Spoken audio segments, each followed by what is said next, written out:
Welcome to Maple Grove, she said, smiling. Just remember, renters don't last long here. I had just stepped out of the moving truck, holding a box labeled fragile and my dignity. The neighborhood looked like a postcard. Trimmed hedges, perfect mailboxes, flags waving like they were paid actors. I waved back because that's the kind of optimistic person I am when I haven't met the HOA yet. If you love powerful stories, you don't want to miss this. But before we continue, tell us where you are watching from. It makes us happy to see how far our stories travel. Please like, comment, and subscribe. My name is Daniel, professional mover, part-time renter, full-time believer that people are usually kinder than rumors say. Maple Grove tested that theory in 12 minutes. Karen, HOA president, retired from smiling naturally, introduced herself by measuring how far my moving truck was from the curb using what looked like a decorative ruler. She wrote notes like she was scoring Olympic diving. By sunset, I had 3 violation warnings: truck too visible, boxes stacked aggressively, and suspicious number of work boots. Apparently, boots suggested I might know how to fix things, which apparently lowered property values. The funny part? My neighbors secretly welcomed me. One slipped me cookies. Another whispered, "She fined a guy for watering plants too confidently." I laughed because they thought I was an easy target. Movers notice everything very quickly. By day 3, Karen upgraded from notes to announcements. She walked around with 2 board members like backup singers, stopping dramatically whenever I carried something heavy, like my sofa personally offended her. Renters must submit extended stay verification, she said, handing me a printed packet thick enough to stop a door. We protect long-term community integrity. I nodded politely. Movers learn patience, also leverage. Because while they saw a renter, Maple Grove management saw something else entirely. I wasn't just staying here. My company had just signed a 12-month contract with the property management group to handle emergency moves, estate clearances, and renovation relocations. I literally had keys to half the neighborhood's storage units, but I didn't say that yet. Instead, I followed every rule perfectly. I parked exactly between HOA paint lines. I moved boxes only during approved lifting hours. I even waved cheerfully while Karen took photos like she was building a scrapbook called Suspicious Activities of Daniel. Then something funny happened. Mrs. Alvarez's water heater burst. The emergency plumber couldn't move her furniture fast enough. Guess who management called? Me.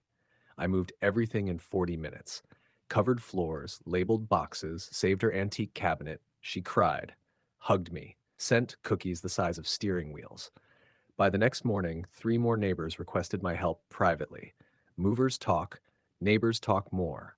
Karen noticed. Her smiles got tighter, her notes got longer, because the easy target renter was slowly becoming the neighborhood's favorite problem solver, and Karen hated losing control more than she hated visible moving trucks. By week 2, my phone rang more than Karen's violation printer. Mrs. Alvarez told Mrs. Green.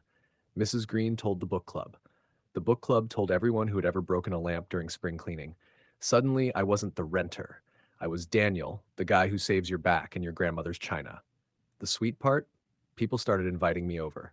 Lemonade on porches, backyard barbecues. One neighbor even said, "You're the most useful neighbor we've had in 10 years." I almost framed that sentence. Karen tried one last power move. She posted a new rule update. All non-homeowner labor services must be pre-approved by HOA board review. Translation: stop helping people without my permission. The funny part? The property management company immediately replied to her email thread with everyone copied. They thanked me publicly.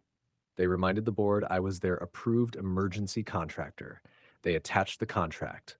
12 months. Signed. Stamped. Non-negotiable. Neighbors started forwarding the email to each other like it was holiday photos. Karen went quiet. Not dramatic quiet. The kind where someone realizes the room has already moved on without them. That weekend, Maple Grove hosted its annual community picnic. For the first time, Karen didn't sit at the center table. I didn't take it either. I helped grill burgers, fixed a loose tent pole, carried coolers for older residents, because the best revenge wasn't proving them wrong. It was proving I belonged, without asking permission. Please like, comment, and subscribe. 2 months later, Maple Grove held its quarterly HOA meeting, the one Karen used to run like a courtroom. Only this time, the room felt different, softer, friendlier, like people were finally breathing normally. I only came because Mrs. Alvarez promised homemade empanadas and emotional support eye contact. Halfway through the meeting, the property management director stood up.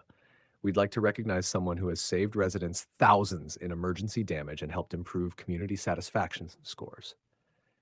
Then he said my name. The room clapped, not polite claps, real claps, the kind that make your chest feel warm. They handed me a framed certificate, Community Service Appreciation, Maple Grove. Karen didn't clap, but she also didn't object. For Karen, that was growth. Then came the twist nobody expected. The board voted to create a new optional resident support program, priority moving help, emergency prep assistance, and elderly resident moving support. They asked if I'd be willing to lead it, paid, HOA approved, and fully supported. I said yes, because the truth was simple. I never wanted to win. I just wanted to belong somewhere that didn't decide my worth based on whether I owned walls or rented them. After the meeting, neighbors hugged me. Someone yelled, "You're stuck with us now." I laughed because they were right. And for the first time since moving in, Maple Grove didn't feel like a test. It felt like home. Please like, comment, and subscribe.